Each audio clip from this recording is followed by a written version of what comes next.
Bienvenue à Muyuku Talk. La semaine passée, on vous avait montré la première émission de ce show. Et là, aujourd'hui, nous recevons quelqu'un d'autre.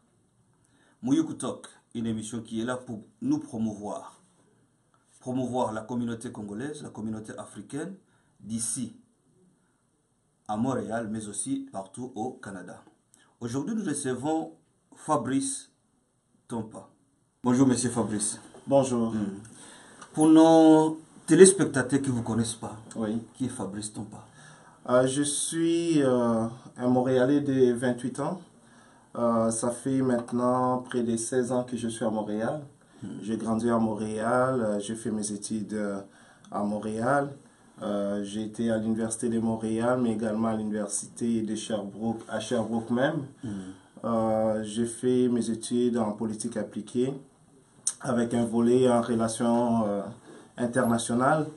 Ça fait maintenant près de 3 ans que j'ai terminé mes études et actuellement je suis en train de prendre une formation à l'Université de Montréal en relations industrielles pour pouvoir faire ma maîtrise en relations industrielles. Alors, je suis également vice-président de ma communauté, la communauté congolaise de Montréal, depuis juin 2016. Des fonctions que j'occupe actuellement et j'ai le grand plaisir de représenter ma communauté. Je le fais avec tout mon cœur. Ce sont des responsabilités que j'apprécie, que j'accepte pour aider les membres de ma communauté. Nous utilisons une caméra live, donc c'est une caméra qui nous permet en même temps de faire le montage. De temps en temps, quand vous voyez baisser ma tête, c'est tout simplement parce que le montage se fait directement à partir de cet appareil-là. J'ai vu quelques articles qui sont sortis, Radio-Canada, plusieurs médias québécois qui se sont vraiment intéressés à vous. Parce que vous avez voulu faire, ou vous êtes en train de faire, quelque chose que ne font pas la plupart de nous, Africains, ici, à Montréal.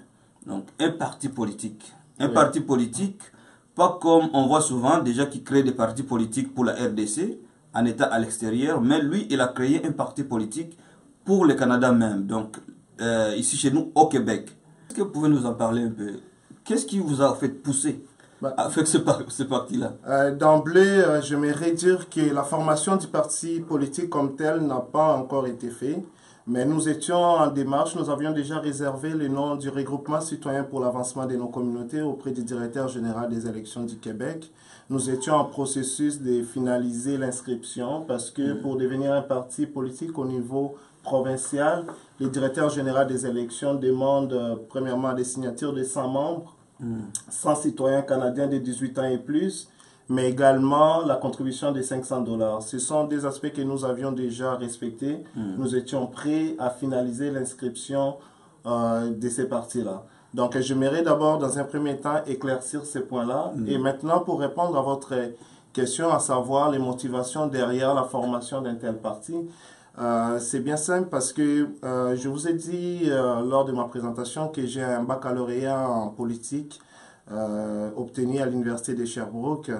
Et puis, dans le cadre d'une discussion avec mes collègues universitaires, nous nous étions posé la question pourquoi les membres des communautés culturelles, en fait, il y a beaucoup de membres des communautés culturelles qui ne votent pas. Les gens avec qui vous discutiez, c'est des Congolais ou c'est d'autres? Ce sont des personnes de diverses origines. Nous avions eu cette discussion-là et chacun d'entre nous est parti de son côté pour sonder un peu nos proches, savoir les raisons réelles pourquoi les membres des communautés culturelles et les minorités visibles en particulier ne s'intéressaient pas aux élections, n'allaient pas voter. Et lorsque nous nous sommes retrouvés, les constats étaient pratiquement les mêmes. C'était que les enjeux qui intéressent les membres des communautés culturelles, les minorités visibles, n'étaient pas défendus de façon convaincante de la part des partis traditionnels. Donc on parle du Parti québécois, on parle du Parti libéral. Bon, la CAQ, c'est quand même assez récent, mais les gens, de façon générale, n'avaient pas l'impression que leur priorité était mise de l'avant et que c'était défendu avec vigueur auprès de nos instances. Et quelle était la position d'autres Québécois? ce qu'ont dit les Québécois de souche? Écoutez, nous avons eu des commentaires assez partagés. Il y en a qui ne comprenaient pas les motivations derrière ces partis politiques-là. Nous avons expliqué les raisons qui nous ont poussés à penser à former un parti politique de la sorte. Mais il y avait aussi d'autres Québécois qui cohabitent avec justement des néo-québécois, qui grandissent, d'autres qui sont même en relation avec des néo-québécois, qui comprenaient que bon, ben, c'était quelque chose qui les affectait directement ou indirectement. Parce que vous comprenez que quelqu'un québécois, une québécoise qui est en relation avec un membre de la communauté, des membres d'une communauté culturelle, qui voit son partenaire qui a des difficultés à avoir un emploi dans le domaine de son étude, dans le domaine d'études, de ses études, oui, merci. Vous comprenez que ce n'est pas une situation que ces Québécois aussi acceptent. Donc, arriver avec une proposition comme ça, c'était quand même bien reçu de la part de certains Québécois. Et je pense que dans l'ensemble, en tant que société, nous devons nous poser cette question-là, réfléchir à comment trouver des moyens pour aider, permettre à tous les Québécois, peu importe notre origine, à accéder à l'emploi et à avoir aussi une certaine représentativité au sein de nos institutions publiques. Et où est-ce que vous en êtes maintenant avec ce parti-là? Actuellement, nous avons été, on a eu une rencontre, entre autres, avec M.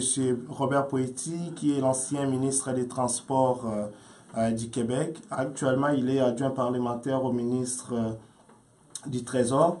Et nous avons eu une discussion avec lui et il nous a convaincus de travailler à l'intérieur du Parti libéral, d'apporter les changements de l'intérieur.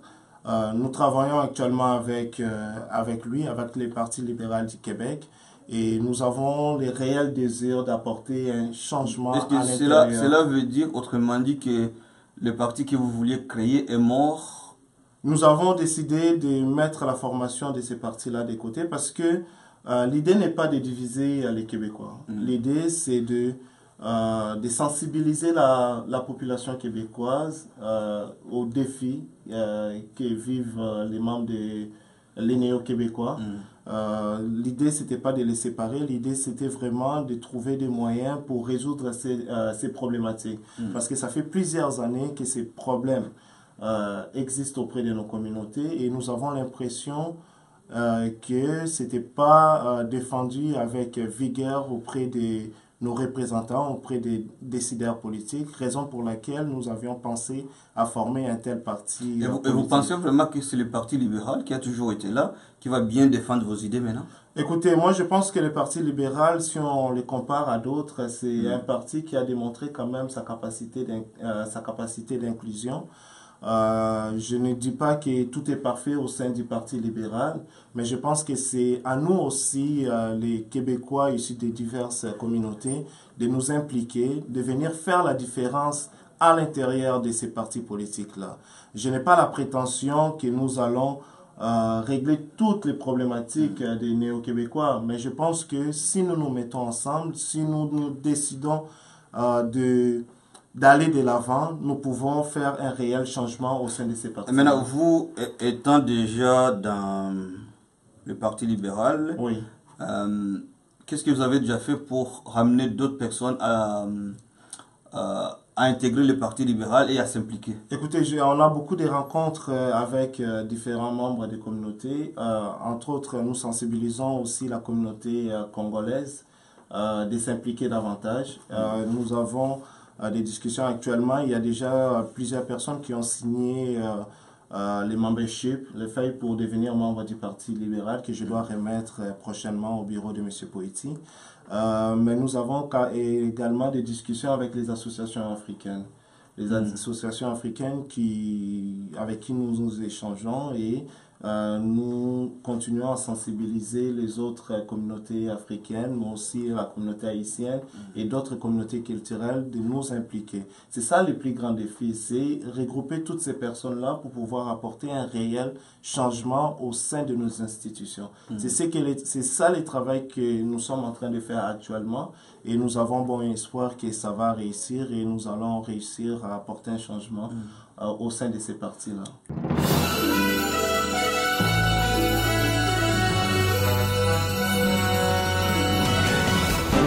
Bien sûr que je ne peux pas vous recevoir et ne pas parler de la communauté congolaise de Montréal, dont vous êtes le vice-président. J'aimerais savoir, parce que ça fait déjà plus qu'1 an que votre comité est en place, qu'est-ce que vous avez déjà fait pour la communauté congolaise et qu'est-ce que vous prévoyez faire dans les années à venir?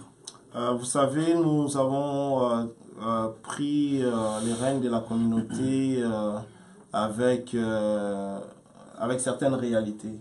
Je pense que le travail que notre comité a à faire, c'était d'abord un travail d'unification de la communauté, parce que nous avions certains défis au sein de nos communautés. Donc, c'était unifier la communauté. Je pense que nous sommes en train de réussir ces défis-là.